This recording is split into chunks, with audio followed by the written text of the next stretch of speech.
Today I'm going to be ranking every single main series Pokemon game. So far, we don't know what Legends ZA is releasing yet. We just know it's 2025. So I'm going to be ranking each one of these up until Scarlet and Violet. So Red and Blue, honestly, they're trash games. However, I have to bump them up for starting it all. But like, if you go back to the actual game, they're not that good. And I think the same goes for Yellow, even though they had slight improvements. Pokemon Gold and Silver, this is going to be controversial, but I despise Johto. I'm going in D tier because of the level curve, and Crystal is just slightly better. And that's what I have to say about that. I don't want to continue on Johto, but obviously the level curve is one of the big reasons this game is ass. Again, I won't go pissing on Johto too much yet. And then on to some of my favorite games. These three right here, Ruby and Sapphire, they're gonna go in A because Emerald's in S tier. Absolute favorite generation or region, at least of Pokemon of all time. Probably even peak Pokemon at Emerald. And then Fire Red and Leaf Green, they were just quite good improvements to Red and Blue. I don't have too much to say on them because they're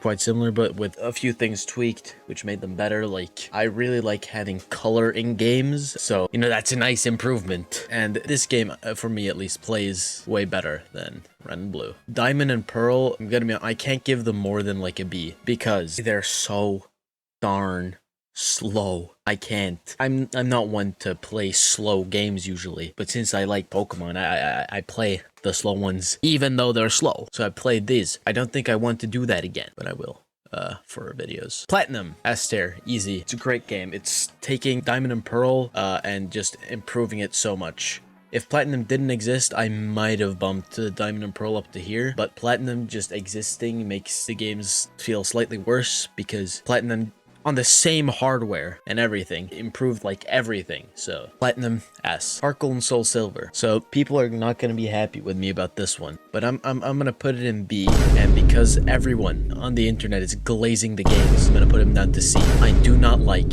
Heart Gold and Soul Silver. It's just a slightly improved Johto, and the only reason it's as popular as it is because Pokemon can follow you. I don't think that's enough reason for these games to be S tier, the best games ever made. I get that there's a lot of other factors, but that's the main thing I want to get out here. I think these games are glazed way too much just because, oh, you can have following Pokemon. Yeah. These games are overrated as shit. They still have the problem with the level curve. Yes, I like that you can return to Kanto. It makes Johto feel unfinished. This is a bigger problem in Gold and Silver rather than Heart Gold Soul Silver, but it still feels like a bit of a problem in these games. It's been a while since I played, but that's how I feel for now. Black and White, again, games that I think are praised way too much. So I'm gonna put them in A, and Black 2, White 2, I'm gonna put in B and A. I feel like these games are decent, but unlike a lot of people, I don't just look at the games for ranking them. I also look at what they introduce, like mechanics and Pokemon, like actual Pokemon. And these games brought in some awful Pokemon. And there's a lot of things I don't like about Black and White, but I won't go over it too much. I might just do a separate video ranting, and I should probably replay the game soon as well. It's been a while, but this isn't really a rant video. It's just an easy video I could get out. I mean, this is just a video I really want to do. X and Y. Now, I might be slightly biased because I recently replayed Y for a Nuzlocke that hopefully should be up by now. When this video is done editing. Gotta be honest, I'm only about halfway through the editing process right now. Not even. So I might be a little biased. I think the games are really easy, but I don't think that's really as big a problem as people say it is, right? Because Pokemon is a game meant for kids, right? So I don't think difficulty should really be taken into consideration with that. Now, there are a lot of other problems, like the story and the actual games not being very well fleshed out, and the post-game being, you know, non-existent. So that will bump it down a bit, but because I think the Pokemon are good, I'm gonna put them in A, but low A, like an A minus. Now, Pokemon Omega Ruby Alpha Sapphire, they're probably tied with Emerald for my favorite game. Again, going back to Pokemon should be a difficult argument I had earlier. I think a good reason for Pokemon being easy is it bumps up the replayability of games quite a lot, at least in my opinion. Like, Emerald, I don't really like replaying Emerald because it takes a lot of time, but I can replay Omega Ruby Alpha Sapphire a lot just because I can kind of just turn my brain off and relax to them. And there are still some barks that are like kind of challenging, even though definitely not as much as an Emerald, Ruby, or Sapphire, but these are still some of my favorite games. Sun and Moon. Now I like Sun and Moon, but Sun and Moon base, they're not the greatest games, I will say. I think they're objectively they're B or C, like a low B to high C, like that's objectively, but subjectively I'd say they're like B to A because I don't know. I just remember playing these games a lot when they came out. And then next up we have Ultra Sun and Ultra Moon, which this is a very biased choice by me, but I think they're S tier. I had so much fun playing these games, and I still do. I'm about to replay Ultra Sun again, and I like just replayed Ultra Moon, so that's gonna be fun. And it's so fun shiny hunting in the Ultra Wormholes, trying to get like every legendary and stuff.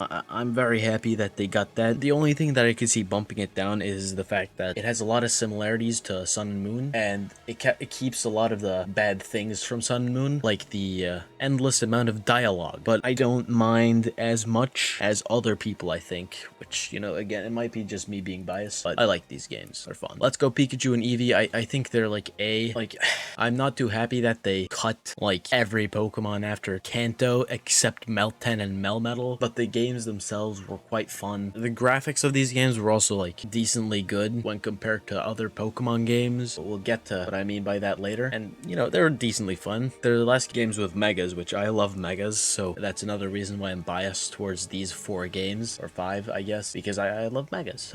What can I say?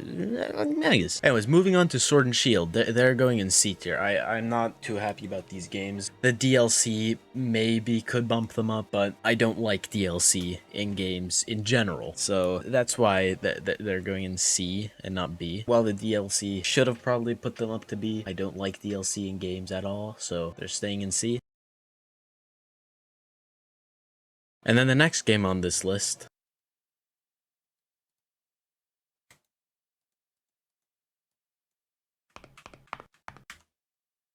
okay, Legends Arceus. Now, again, another choice I might be very biased by, because I had recently returned to Pokemon when I played this game, because I kind of stopped a bit because of certain games. But anyways, I got back into Pokemon and started playing this, and it was so different that I really enjoyed it. I think it's an S tier, but I can see why, again, like the last 3 choices in S tier, this could be a very biased choice. But no, I had a lot of fun. If you haven't played this game, I think you should play it. It's a really fun play, but I can see why it wouldn't be your favorite, I guess. And now, for the end of this video, the final games. Scarlet and Violet. These are games that when I first played them, I would say are like C to D, because I managed to just not have fun at all playing these games. But then I played them a little longer. I actually finished them rather than like stopping halfway, and then I was like, these games aren't that bad. And you know, the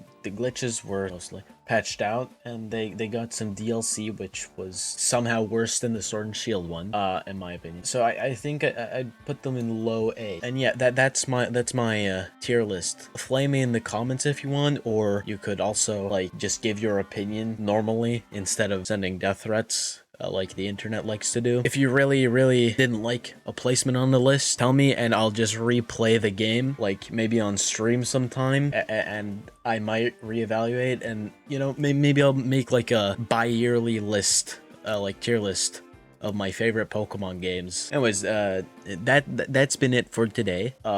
Please watch my other videos. I beg. I'd really like, please, I need watch time. Yes, give.